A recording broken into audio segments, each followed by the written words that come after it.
오늘은 개화전 방제 약재 특성 및 살포시 유의사항에 대해 알아보겠습니다.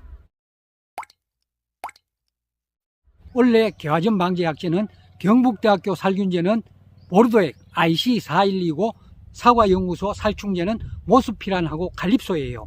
그러니까 모스피란이나 갈립소 중에서 하나 선택해서 살포하시면 됩니다. 제가 사용하는 동호회 개화전 방제 약재는 살균제는 트리후민이고 살충제는 히든키예요. 살포 시기는 언제냐 하면은 경북대학교 방제력에는 홍내기로 못 박아놨어요. 그런데 일반적으로는 홍내기에서 풍성기 사이에 살포하는 게 효과가 좋습니다. 보통 개화 일주일 전에 살포하라고 하거든요.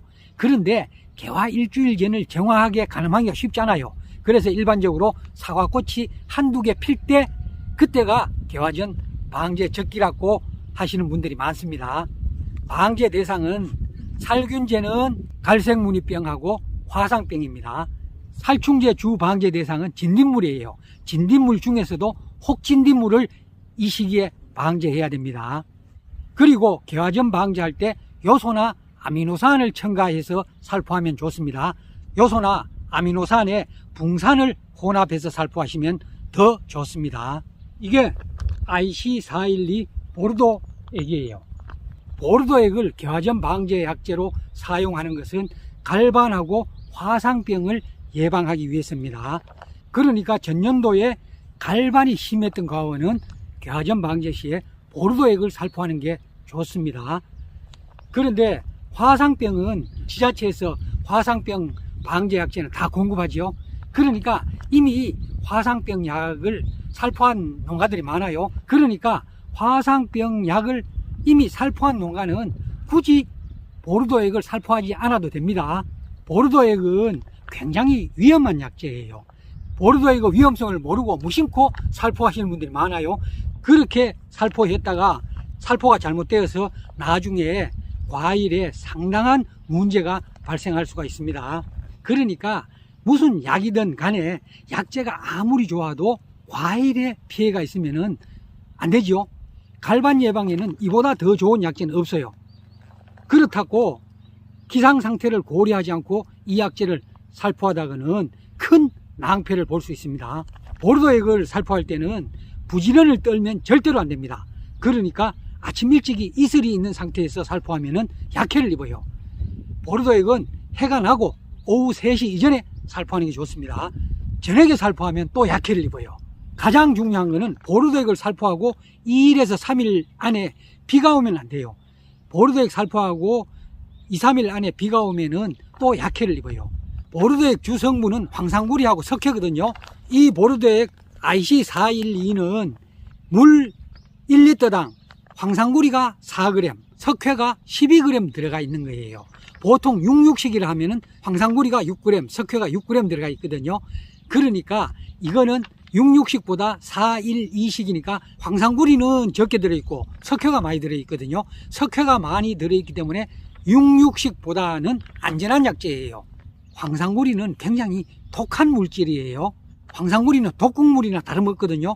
그러니까 이걸 그냥 살포하면요 과일에 치명적인 손상을 끼쳐요. 그 약해를 줄이기 위해서 석회를 혼합해서 살포하는 거거든요. 그러니까 석회량이 많으면은 그만큼 약해가 줄어드는 거예요. 그렇지만 보르도액을 살포하고 비가 오면은 이 석회 성분이 씻겨 내려가요. 그럼 뭐만 남는다? 구리 성분이 남아요. 그러면은 구리 성분이 사과나무에 과일에 피해를 입히는 거예요. 그래서 보르도액은 모르고 살포하면 절대로 안 된다. 반드시 기상 상태를 체크하고 살포해야 됩니다. 그리고 또 보르도액은 낮에 기온이 30도 이상으로 올라갈 때 살포하면 안 되고 왔다 갔다 하면서 중복으로 살포해도 안 됩니다. 보르도액을 살포하고 일반 살충제나 살균제는 일주일 이상 간격을 두고 살포해야 돼요. 그렇지 않으면 약해를 입을 수가 있습니다. 그리고 보르도액은 과피가 얇은 조중생종 품종, 감홍, 스가루, 산사, 선홍, 조나골드, 아리수 같은 품종에는 사용하지 않는 게 좋아요. 과피가 얇으면 그만큼 약해를 입을 가능성이 높아집니다. 그리고 보르도액을 칠 때 함께 살포하면 약효가 좋아지는 물질이 있어요. 고착성 전착제하고 아연을 함께 혼합해서 살포하면 약효가 높아집니다. 보르도액은 석회 유황합제와 혼용해서 살포하시면 안 됩니다. 보르도액은 혼용할 수 있는 약재가 극히 제한되어 있어요. 그러니까 기본적으로 보르도액은 단독으로 살포하는 게 원칙입니다. 살균제는 혼용해서 살포할 수 있는 게 거의 없어요. 델란하고 황영웅은 혼합해서 살포할 수가 있습니다. 그런데 이때는 뭐 델란하고 혼용해서 살포할 이유가 없지요. 그리고 살충제는 혼용할 수 있는 약재가 좀 있습니다. 라이몬, 비카드, 애니충, 화스탁, 팬텀, 모벤토, 알타코아, 트레본, 더스반, 노몰트, 이런 살충제는 보르도액하고 혼용해서 살포해도 됩니다. 사과연구소 살충제는 모스피란하고 갈립소예요. 그러니까 모스피란이나 갈립소 중에서 하나 선택해서 살포하시면 됩니다. 사과연구소 개화전 방제 살충제 중에서 모스피란에 대해서 알아보겠습니다. 모스피란 작용기작은 4A인데 작용기작 4A는 해충의 신경을 마비시켜서 살충작용을 하는 기작입니다. 주성분은 아세타미플리드고 진딧물하고 나방류에 효과가 있는 약재입니다. 모스피란은 침투 이행성 약재예요. 그러니까 침달성이 있습니다. 한쪽 면에 맞으면 다른 쪽에도 효과가 있는 약재예요. 속효성이 있고 지효성이 있고 비에 견디는 성질인 내우성이 있습니다. 이 약재는 꿀벌이나 누에에는 독성이 강한 약재입니다. 이 약재는 보르도액하고 혼용 가능 약재에 포함되지 않았어요. 그래서 보르도액을 개화전 방제 약재로 살포하시는 분은 이 약재를 보르도액 살포하고 일주일쯤 뒤에 살포해야 됩니다. 또 다른 사과연구소 살충제는 갈립소예요. 갈립소도 작용기작이 4A입니다. 해충의 신경기능을 마비시켜서 살충작용을 하는 약재입니다. 주성분은 티아클로프리드고 진딧물이나 나방류에 효과가 있습니다. 갈립소는 과수 개화기 전문 약재로 천적이나 꿀벌에는 비교적 안전한 약재입니다.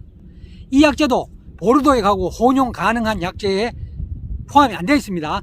그래서 갈립소를 살포할 경우에도 보르도액을 살포하고 일주일 뒤에 살포해야 합니다. 제가 사용하는 동호회 살균제는 트리후민, 살충제는 히든키입니다. 트리후민은 과거에 개화전 방제 약재로 많이 살포했어요. 경북대학교 살균제인 보르도액 살포에 자신이 없는 분들은 트리후민을 살포하시면 됩니다. 트리후민은 작용기작이 4,1이에요. EBI 약재입니다.